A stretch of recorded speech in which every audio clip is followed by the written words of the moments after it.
derbi Manchester uma muuqan galabta sidii la wada filayay haddii cushaaqda kubadda cagta ay xiise u qabeen daawashada kulan isku dheelitiran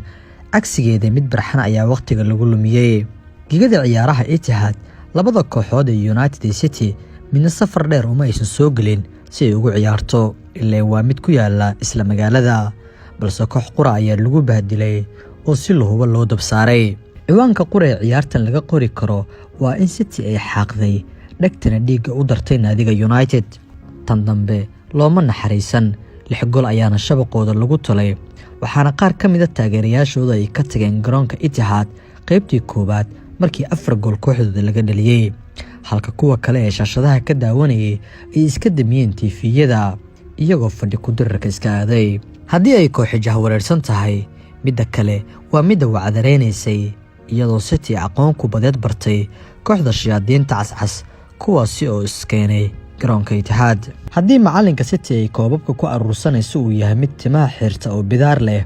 kaasi oo loo yaqaan Pep Guardiola Manchester United iyaguna ardaygiisa ay macalinka dhigteen kaasi oo Erik ten Hag waxaana halkaasi ka soo baxay oraahda caanka noqotay ah mid walba oo bidaar leh Pep Guardiola u malay Manchester Derby waa mid kamid ah kulamada loogu jecel yahay in la daawado waxa ku kulmay laacibiinta gudaha iyo kuwa qalaad ee loogu xiisaha badan yahay kubadda cagta waqti xaadirkan dhinaca waxaa kaaga soo muuqanaya Cristiano Ronaldo iyo Casemiro oo 10 jeer Champions League ayaan qaadnay boor ay ku qoran tahay xabadka ku sita dhanka kale waxaa ka muuqanaya Haaland iyo Kevin De Bruyne oo iyaguna wata boor lagu qoray geel aan la haajiray dooro ayaan leeyahay ayaa ka fiican haddana dhankooda ku faanaya goolal iyo caawin ay waqtigan ku damaashaadayaan Manchester City oo loo arko quwadda ugu xoogan horyaalka Ingiriiska 10 sano ee la soo dhaafay ayaa mar kale muujisay galabta sida ay magaalada Manchester u tahay buluug iyagoo cooska garoonkoodana cunsiiyay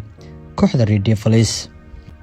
haddii aan u laabano sida kulanka u qabsoomay iyo wixii ka dhacay gigada Etihad waa lama arag oo lama maqal Haaland iyo Foden ayaa cashir baray Manchester United oo wadar ahaan ka dhaliyay 6 gool ee ciyaarta iyagoo kala qaybsanaya Kevin De Bruyne Bernardo Silva iyo Ilkay Gundogan waxa iyaguna ay ahaayeen kuwa ciyaarta iftiiminayay waxaana iskula jaan qaadayeen xidigaha Manchester City qaab u eg xirmooyin aan kala go'in Manchester United laacibiinta u dhaqdhaqaaqaysay waxa laga xusi karaa ciyaaryahan Bruno Fernandes iyo waliba Anthony goolka koobaad waxa dhaliyay Foden waxaana markaasi kadib xanaaqay joogdheer Haaland oo 2 baalood oo aan kala fogeen ku dhuftay United mar kale ayuu shaashada soo fuulay Foden oo ka dhaliyay goolka afraad iyadoo socota qaybtii koobaadba waxa kale oo cajiib ahayd sida xidigaha Pep Guardiola uu maamulay ee City ay iskula jaan qaadayeen ama isku fahmayeen waxa la waayay meel ay ka baxeen xidigaha Manchester United dhanka weerarka qadka dhexe ilaa iyo difaaca Martinez oo difaac ugu adag Manchester United oo ay taageerayaashu ku faanaan waxa la waayay wuxuu ku tooran yahay markii 6 gool kooxdiisa laga dhalinayay indhaha ayuu ka fiirinayay Rafael Varane ayaa dhaawac ku baxay Bruno Fernandes meel uu tallaabo ka qaada ayuu waayay isagu waxa ay ka gaartay heer uu jeclaysto in xitaa uusan tuurin rigooradii kooxdiisa Manchester United kursigooda kaadka marka la fiiriyo Grida ayaa ka soo muuqanayay oo ay kaamiradu qabanaysay Gridi waxaan kala jeedaa Cristiano Ronaldo wallahi waa qoslayay inta akhrinay